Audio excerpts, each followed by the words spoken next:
Part 2 of our honeymoon adventure picks up in Lillooet BC with the most beautiful view I've ever had for breakfast. And we decided to take a drive up to a winery a little ways outside of town. There was just a horse in the middle of the road, so we stopped to catch it because we're horse people and we don't want somebody's horse getting hit. And then I knocked on the lady's door because it wouldn't lead and it stepped on my foot.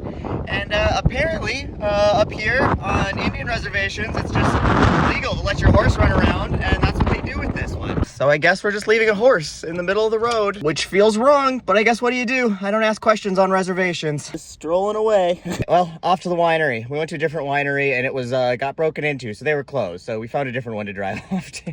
Now, it was definitely some I hear banjo level gravel rural mountain roads, but the scenery was absolutely gorgeous with just mountains everywhere and creeks and rivers and little things running through. It was just beautiful. So that winery was appointment only and the gates were closed there too. We are doing great today, but now we're at a brewery. We'll see if we strike out again. It says open. Don't say we're open. holding out hope. We finally found a place open to have a drink at and went from the best view we ever had for breakfast to the best view we've ever had for a beer.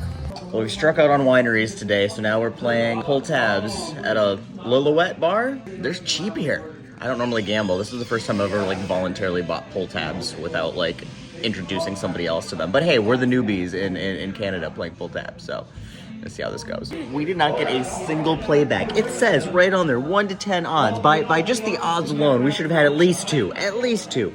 None. Now I see why they're 50 cents. This is false advertising. Next morning, we checked out of our room and did one of the coolest things we did on the entire trip, which involved getting on this bus. And this is a special bus because where we were going, we didn't need roads. Well, we did need roads, but not paved roads. Railroads. It's technically a road, I guess. Anyway, the bus drives on the railroad. Now, this Thomas the Tank Transformer's primary purpose is to operate as a school bus and shuttle between the town of Seton Portage, which is a little reservation town that is only accessible by a really sketchy dirt road that summits a mountain. Now, they don't advertise this, but if you're a tourist who gets a tip from the locals, you can buy a ticket on it, and I highly, highly recommend doing it because it is not only one of the coolest experiences just riding in a bus on the train tracks, but those train tracks that it drives on run right along Seton Lake, and this is some of the most spectacular scenery I have ever seen in my entire life. And because this is one of those best kept secrets on our trip out there, it was just us and the bus driver, so he gave us a whole tour, told us about everything that was going on, even allowed us to stop and get off halfway through and take pictures.